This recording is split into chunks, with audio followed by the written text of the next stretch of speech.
All right, I'm going to call this one Battle of Armageddon, the board game, or the first battle of the Bible described.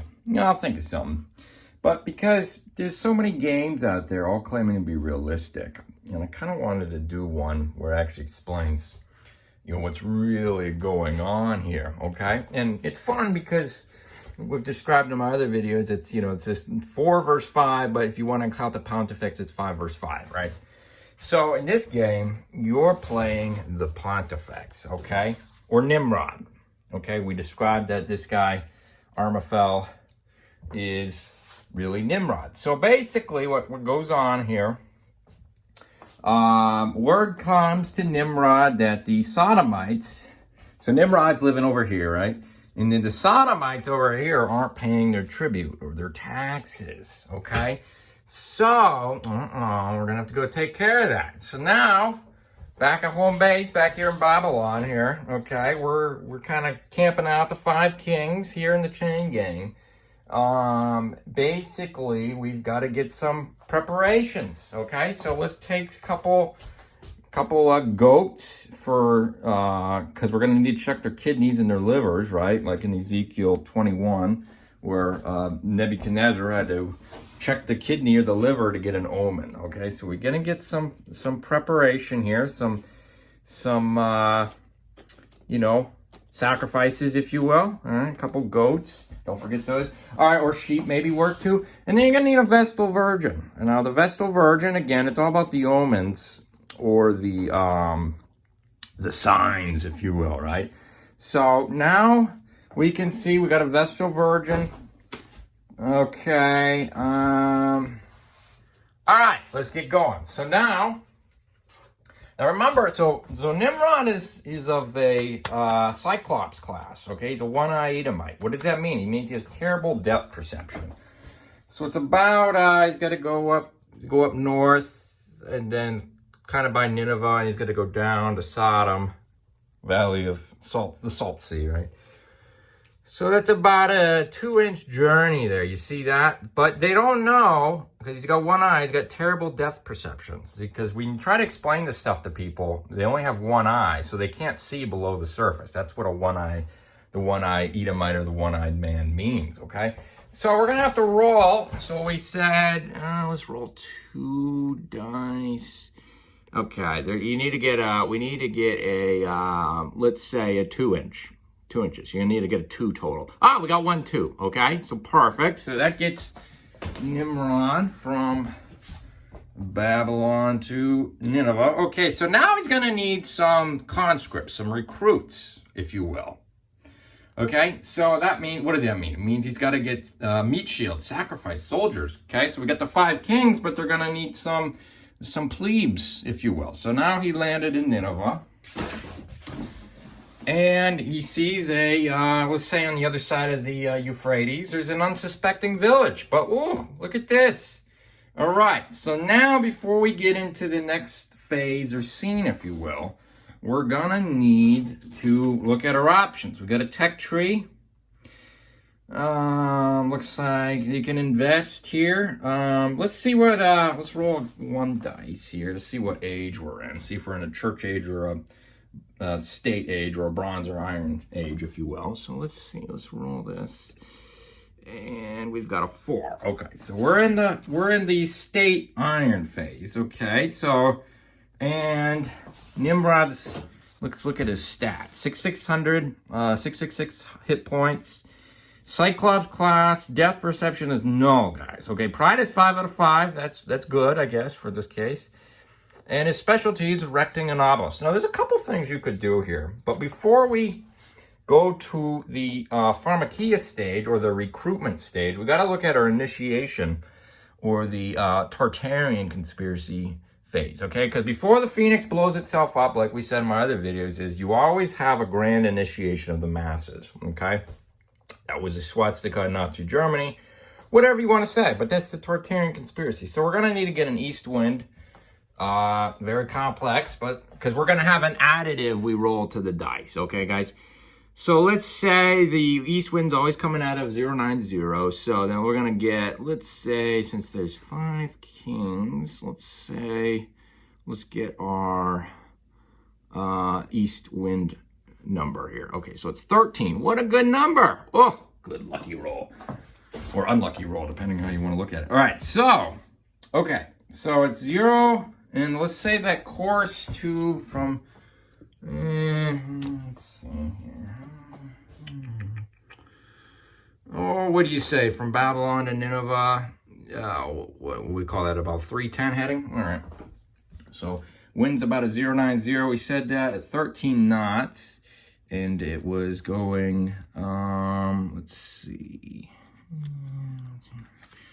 Set wind direction, okay. 13 knots. Go. Start it here. Oopsies. All right, there it is. 13 knots. Okay, and then slide. Okay, he's going. Let's say you go. What's a good marching speed? Well, they're fast. They are quick. They're slick. Let's just say, since let's call it a good round number. Let's just say 100 knots. Okay. And then, what did we say the course was? We said it was, it's a tailwind today, too. Okay, 310. Okay. And then we said 100. Ooh, so that means we're now going 110 knots exactly. Okay, so that's a 10 knot. So now we can work out. Okay, see that you start at 100. See that? Okay, so it's 10 knots. Okay, that's the east wind factor. Wind correction looks like about a plus 5. Plus 5 on the heading. So now your new heading is now going to be 315. So that was degrees. You see that? Okay. So instead of going 310, he's going 315 on the heading. All right. And then we've got a 10 knot east wind or initiation into the mystery correction. So now every time we roll the dice, we're going to add plus 10. Okay, guys? Simple as that. Simple as that. Plus 10 now. Okay. So now when we're spreading our serpent poison on this unsuspecting village we've come across, because we're going to need recruits, we're going to need reconscripts, we're going to add that additive to the dice roll. Okay, guys? So we'll get into phase 2. Yes, guys, even you too can be a pontifex. All right, now we're in phase 2. Okay, so we're in striking range of the venom cannon. Okay, the dragon breath. One of his specialties, remember, is falling fire down from heaven in the sight of man, or networking, or erecting an obelisk. So those are his strengths. So before we do that, so normally an obelisk is the quickest and most sure way of captivating a village. Okay, guys? But before we do that, he's got to do some scouting work. So he only has one eye. Okay, he's a Cyclops class.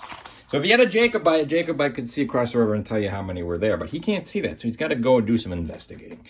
So he goes into the village, and he's well received by the villagers. Oh, the gods have descended from Mount Olympus. Here he is.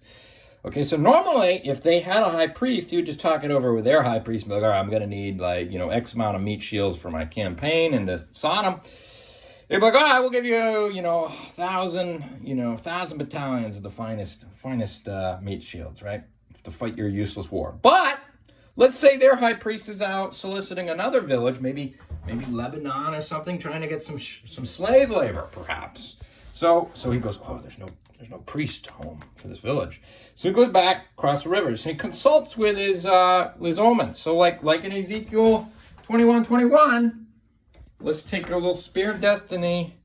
We'll kill, let's say one sheep or one goat. All right, let's do a roll and get an omen score. So that's a 1. So let's say that he consulted his omens. He wanted to build an obelisk, and let's say that this east wind factor. Let's say that 1 through 3 is left, or Boaz, or negative. Okay, it makes sense. 1 through 3 is negative, and then 4 through 6 is positive. So he got a 1, so that's a negative 3. You see how that makes sense? Okay. Hopefully that's pretty obvious. It's the left wing. Okay. And then, so let's say he consults with his Vestal Virgin. Now let's roll another one. cast some lots. Okay, 5. That's a pretty good omen score, but that's a +2. You see how that works? Okay. Hopefully you guys can understand how that works. 4 through 6 is +3 would be a 6, so 5 is a +2. So his omen score is -1, which isn't great. Normally erecting an obelisk is your surefire way of captivating a village, right? I mean, people will write books about it for hundreds of years to come about the dazzling architecture. You can wow them with your architecture. But, I mean, tell them it's an energy generator. It's like the tortilla. They'll believe it. Tell them whatever you want. They'll believe it. So, instead of a male reproductive organ, tell them it's an energy. Scientific, you could say. All right, so the omen score wasn't very good. So now it's time for plan B.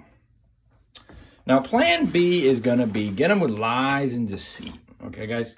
So now we've got our pharmakia spreader. Red next to yellow, you're a dead fella, right? So let's see. It's got a range of 32 degrees, left to right spread. So if you want, you could roll to see how far Nimrod is from this village, because, like, basically what we're going to show you is, like, okay, so let's say right here, you're going to want to roll you're going to want to get like a 16-degree max spread, because it's 16 aside, 32 total. And so if you roll a 6, and so your first roll is going to be your windage, and then your second roll is your depth. Remember, guys, they don't have any depth perception because they got one eye, so it's just a crapshoot. Okay, so if he gets a 3, though, he gets a cavalry unit. You see how that works? Hopefully that makes sense. And then when it's all said and done, we'll add in our windage, our east wind initiation factor into the mysteries. So first, since we got our age was age 4, so that's the lies phase. So your first thing you got to do with the pharmakia or your sorcery is you got to lie to the village first. Okay, then you give them because we rolled a 4, remember? Then give them the false truth. Okay, so lie to them. That's the black. That's the boaz. That's the black square. Give them the false truth. That's the jack, and that's the white. Okay, guys, simple as that. So it's kind of a scientific process. So you're gonna want to roll. Let's say I want a 1 or a 3 because I want to give them the left wing first. That's the lie. So we could say, let's roll a dice, see what we get. A 2, perfect. So a 2. You see how actually it's already right over a 2. You see that? So a 2. This is our spread here. Okay. Perfect. So you could tell them, you could make a game out of it, fun for the whole family, right? You could say a 1 is telling the village that they live on a spinning ball, right? That could be your first, and then a 2 could be, I don't know, tell them we went to the moon, tell them space is real. And then the list goes on and on, but you got to start out with a lie first. Okay, so now we just rolled a 2. So that is our windage, our left wing. Remember, guys, you don't want a 4, 5, or 6 because that'd be giving them the false truth first. Now you give them the false. Okay, you see that? All right, so now we're gonna want to roll. So let's just for the sake of conversation, let's say he's just telling them they live on a spinning ball and they're gobbling it up, right? But then some are a little bit too clever for that, so they're starting to figure it out. So remember, guys, the hardest thing of a pontifex is keep these jacket and boaz, the 2 pillars, the 2 wings of an eagle, stabilized. Because the rookie mistake is to go too far left, the whole phoenix blows itself up. You see what I'm saying? So it's a delicate process balancing these lies with false truths, guys. The black and the white squares. It's a very delicate process. Okay? So now we got our windage. Now we want to get our elevation score. A 1. That's not good. That's nothing. See how there's nothing in there? All right, let's see what happens again. Let's roll. Let's try another one. A campaign. Oh my gosh, this is terrible. Bad juju. A 4. Okay, so we got a cavalry unit. Okay, see that? Perhaps CNN carried that news story. Okay, so now that this cavalry unit believed this lie, all right, so let's say, now this cavalry unit's thinking it lives on a spinning ball. Okay, so now you're going to want to give them the false truth, aka the world's flat, but give them the Tartarian serpent poison. Tell them that these are energy generators or something. Tell them that, Blavatsky is good. Tell them that the god of the Canaanites is the same as the god of the Israelites, right? So you can inject some serpent poison that way. So now we're going to want, let's go back to our windage. We're going to want a 4, 5, or 6, because now you're going to want to give it to truth. The false truth, I should say. Okay. So let's see. We're going to want like a 4, 5, or 6. 3. Ooh. 3 is actually right down the middle, so that's not good. It's kind of a half truth. Let's roll again. 4. Perfect. All right, so now you're giving this, so now maybe Fox News is carrying the story, the right wing, okay? The false truth. Okay, so now we've got this. We've got our right, we got that right windage. We're going to want another 4. Ooh, 4.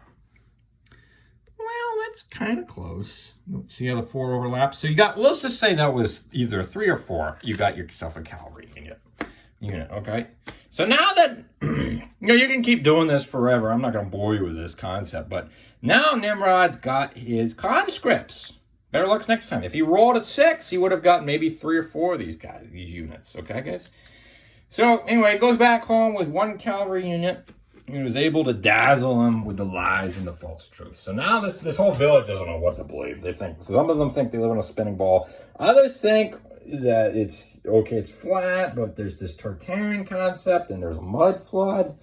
So they don't know what to believe, but either way, the smoke show has ended.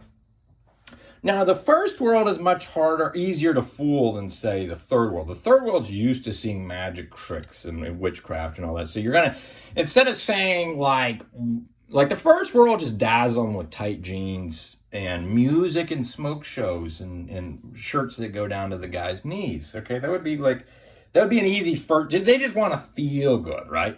But if we're talking like a third world village, they're gonna need to see fire calling down from heaven. They're gonna need something spectacular. They're gonna need to see maybe instead of a weeping Mary statue. No, they're gonna need to see a moving Mary statue.